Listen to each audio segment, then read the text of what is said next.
What's going on, people? Welcome to our live reaction of Brandon Aiyuk's trade request. And I've seen a lot of message boards in the Atlanta Falcons community talking about whether we should try to trade for Brandon Aiyuk, what it would cost us. Does he fit with the Falcons? Scheme wise, does he fit? Does he fit with the Falcons cap space wise? And what would it take for us to get Brandon Aiyuk? Welcome, and let's get into it. I am one half of the Splash Cast, known as Reggie. So let's get into it, man. We again, make sure you like, follow, and subscribe. We'll be back in August, right for the beginning of football season, right at the end of the Olympics. So with that being said, while we're on an hiatus for the month of July, there's a lot of moving parts, y'all. There's a lot of moving parts going on in NFL, NBA, Major League Baseball. You have the Braves, and I'll react to all of that. But for now, Brandon Aiyuk has requested a trade from the San Francisco 49ers. Brandon Aiyuk is on, I believe, his rookie deal, which was a 4-year, $12 or $13 million contract with the San Francisco 49ers. He is going into the final year of that 4-year deal, and he wants to be compensated as the number 2 receiver, as one of the top receivers in the league. What we'll do here is kind of go through and see, one, if he is a feasible option for the Falcons. So let's talk about it. Scheme wise, Brandon Aiyuk is the quintessential number 2 wide receiver. Zach Robinson, the new offensive coordinator for the Atlanta Falcons, comes over with Raheem Morris from the Rams, and he brings that Sean McVay style offense. Fast, get up and go. I want to say that he is going to run 11 personnel. So 11 personnel is one running back, 1 tight end, 3 wide receivers. He ran that 82% of the time last year. Zach Robinson with Matthew Stafford, Puka Nacua, Tutu Atwell, and Cooper Kupp. Right now, our wide receiver core consists of Darnell Mooney, 4'3", but he's only 5'11". Drake London, 6'4", runs about a 4'5". And then we have Rondale Moore, Ray McLeod, Cardero Hodge, and basically a hodgepodge of people trying to vie for that slot receiver or that third receiver. Brandon Aiyuk, if he were to somehow magically make it over to the Falcons were to trade for him, clear up some cap space, he would be a lock as the number 2 wide receiver. Darnell Mooney would then move to the slot, or you would put Aiyuk in the slot and you would kind of mix and match. So you're starting, your base package would be Kirk Cousins, Bijan Robinson, Drake London, Kyle Pitts, Darnell Mooney, and Brandon Aiyuk. From a scheme-wise, that is a hell of a combination.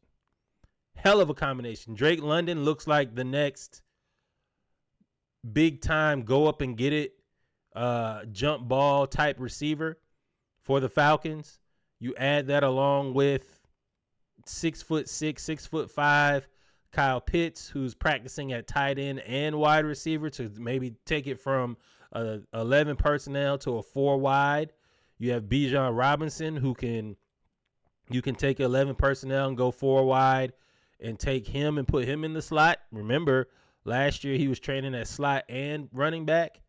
You have Rondale Moore, who could come in.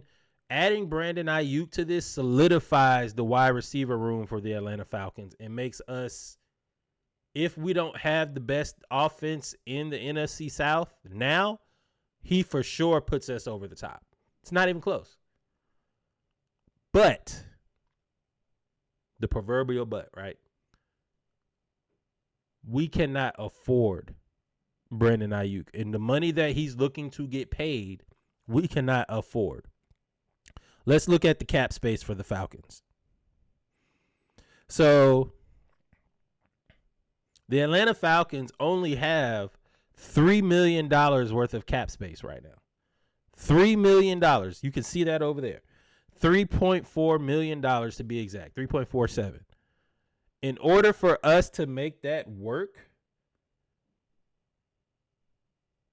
well, I guess let's talk about, before we get into the cap space, the Atlanta Falcons. So we have $3.47 million in cap space. Brandon Aiyuk right now only makes $3.7 million. Based on the stats that he brings in, I think he's going to want around Deebo Samuel money. Deebo Samuel money is, I think Deebo right now is at $23 million a year. Deebo Samuel he signed a $71 million contract extension, $41 million guaranteed, $23 million, $23.8 million per year. If you scroll on down, I think Brandon Aiyuk is at $3 million a year, if I'm not mistaken, average yearly. Yeah, so you're going to scroll on down. Scroll all the way down. Brandon Aiyuk right now is making $3.12 million for his final year. That is less than the amount that Ricky Pearsall makes, who they drafted. So the writing is on the wall. You're not going to keep Ricky Pearsall, Brandon Aiyuk, and Deebo Samuel. The question is, who do you get rid of? Deebo Samuel is the higher cap hit. He's at $23 million. You would assume that Brandon Aiyuk wants somewhere near $23.8 million, even if it's $25 million. So I think the 49ers right now are just debating on whether they keep Aiyuk or Deebo based on the books. Stats-wise, it's really Brandon Aiyuk. Let's go to the stats real quick and see where he ranks. So from the stats, Brandon Aiyuk, I believe, in receiving touchdowns, he's tied for ninth. It's 18. He's tied for about, it says 18th, but it's really probably ninth with 7. He's tied with 8 other receivers for touchdowns and 7. Now, I want you to look at the receivers. You look over there. You look at the receivers that he's tied with for 7. DeAndre Hopkins, Keenan Allen, Christian McCaffrey, which is another story because that means they throw the ball to Christian as much in the red zone as much as they throw it to wide receivers. Deebo Samuel, we just told you Deebo's at $23.8 million, and they have the exact same touchdowns. A.J. Brown, Devontae Smith, Gabe Davis, Jamar Chase, who's going to get a huge payday, Tank Dell, and Rashee Rice. So just in that crop of receivers for touchdowns that he is being compared to, you're going to have to pay him at least $15 to $20 million anyway. Then if you take it over to receptions, I think receptions, Brandon Aiyuk is 31st. He's 31st in receptions. He had 75 receptions last year.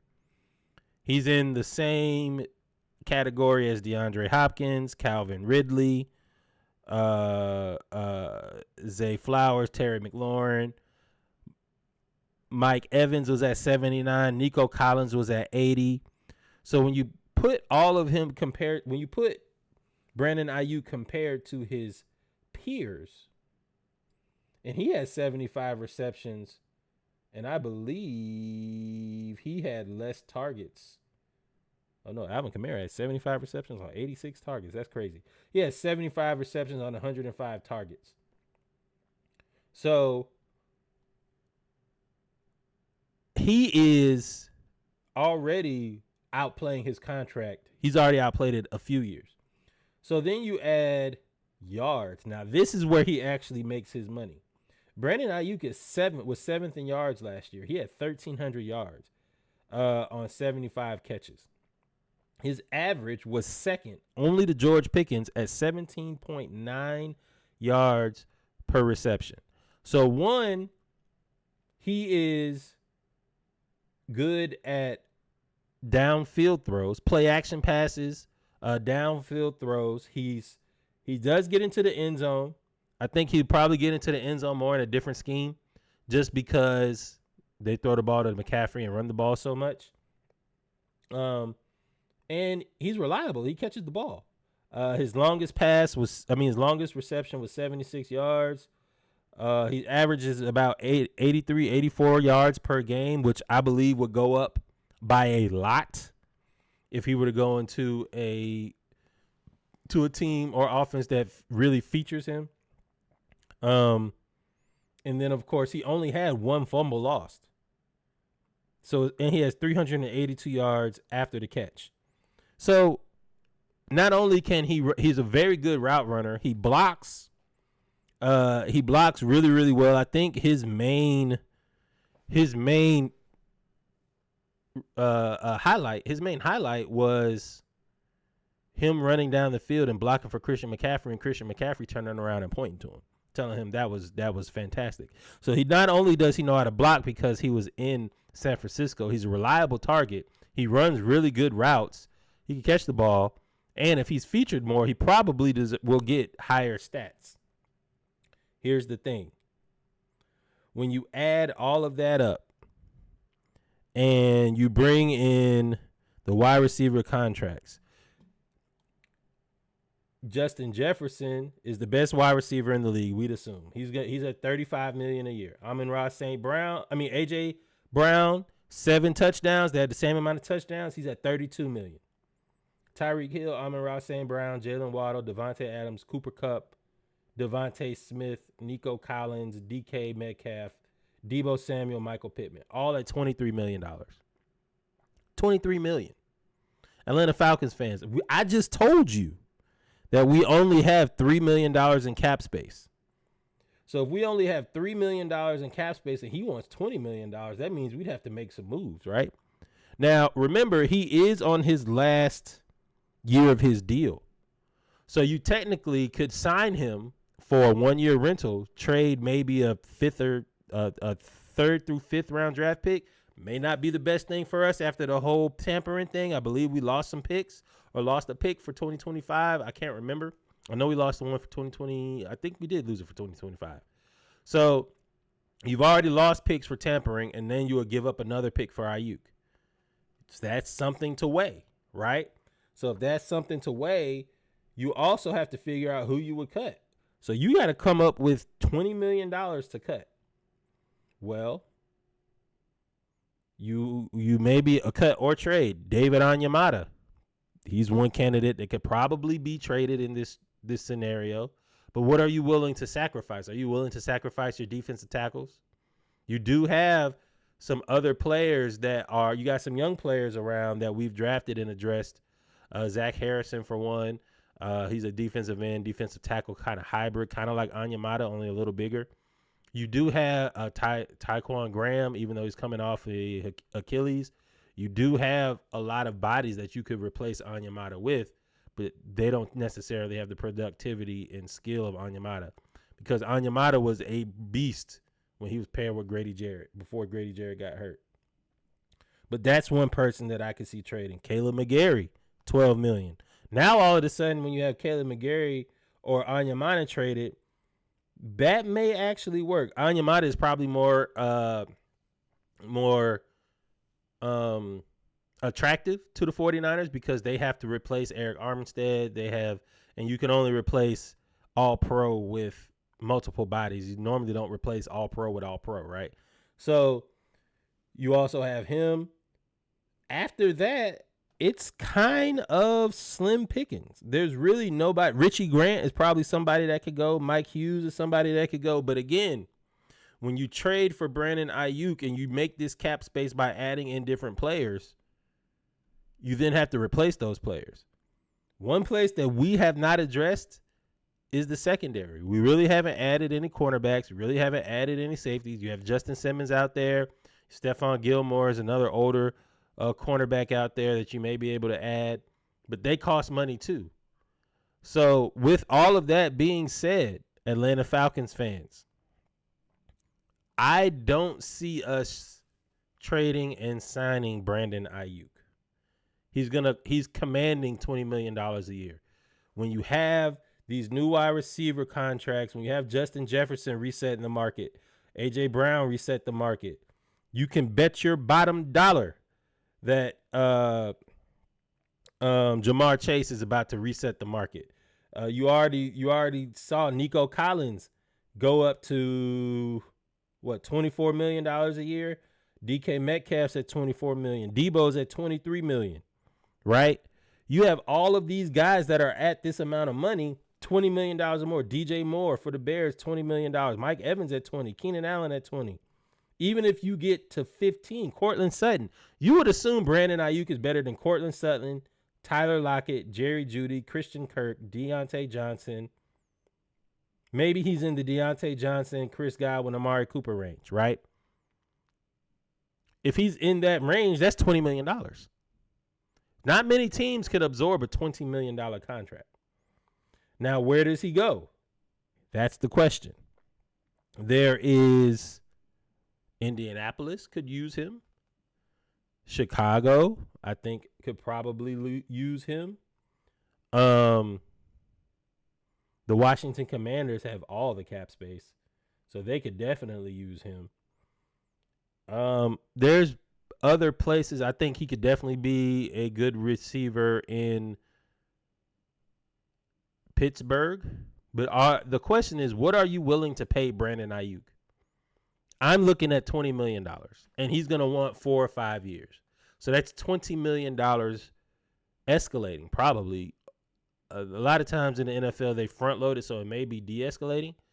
But more than likely, if you're a cash-strapped team like the Falcons, you have to backload the contract and guarantee it. You can't front-load that contract because you don't have the cap space. So now the 49ers have not ruled it out that he could come back, right? The 49ers said that he could come back, but as I stated before, they're going to have to pick between him and Debo. He's the better receiver. Debo's probably the better football player in terms of being able to be in the backfield, being able to just get the ball in his hand. Debo's more dynamic. Brandon is more polished, in my opinion. 49ers are in an interesting cap situation, though. I think they probably trade him to the worst possible team that has the highest possible draft capital. Washington Commanders. Who else finished really, really, really bad last year? Let's look at it. Let's look at the standings of the NFL last year and see where he could go. 1 through 32. New England. New England was another one. Now, if I were Brandon Aiyuk, I don't know if I would want to go to New England. I don't want to go from now. You can say whatever you want about what's the dude in 49ers? The 49ers quarterback that was 7th round draft pick. He's good, but if you're a wide receiver, you're going to want to play with a good quarterback. Now, Brandon Aiyuk also wants his money, so he may be willing to sacrifice that. But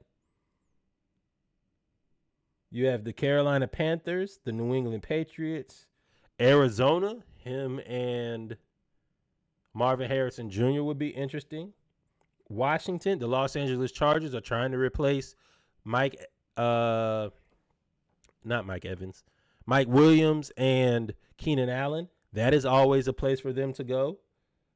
I think Tennessee's good. The New York Giants maybe, but I don't know their cap situation. Those are the teams that I would expect San Francisco. The bottom tier teams that finished last year probably aren't going to finish too much better than they did last year. I don't see Carolina making a big jump. I don't see New England making a big jump. I don't see maybe Arizona makes a big jump. Washington doesn't make a jump. Los Angeles Chargers, they're in limbo. We don't know what they're going to do. They are more than likely going to make the trade. If I were them, that's where I would end up if I were him, because Los Angeles he fits a need, and it's a new scheme, new coach, new coaching staff, and if he were to come to the Los Angeles Chargers, he would immediately be the best receiver on that team, you would assume, right? I believe so.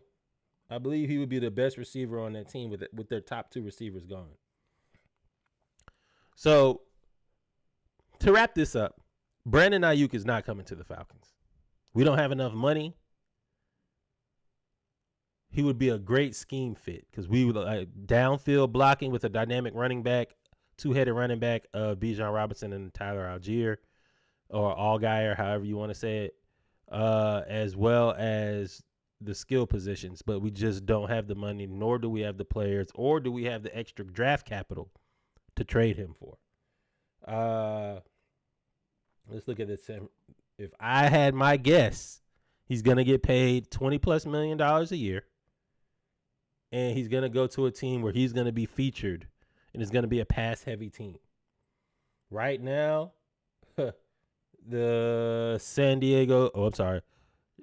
Los Angeles Superchargers have Josh Palmer, DJ Chark, Quentin Johnston, Ladd McConkey, and Brendan Rice as their top 5 receivers.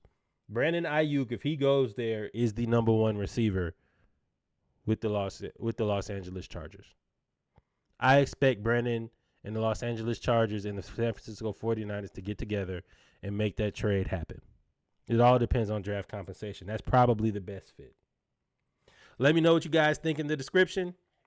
In the comments. Let me know what you guys think. Like, follow, subscribe.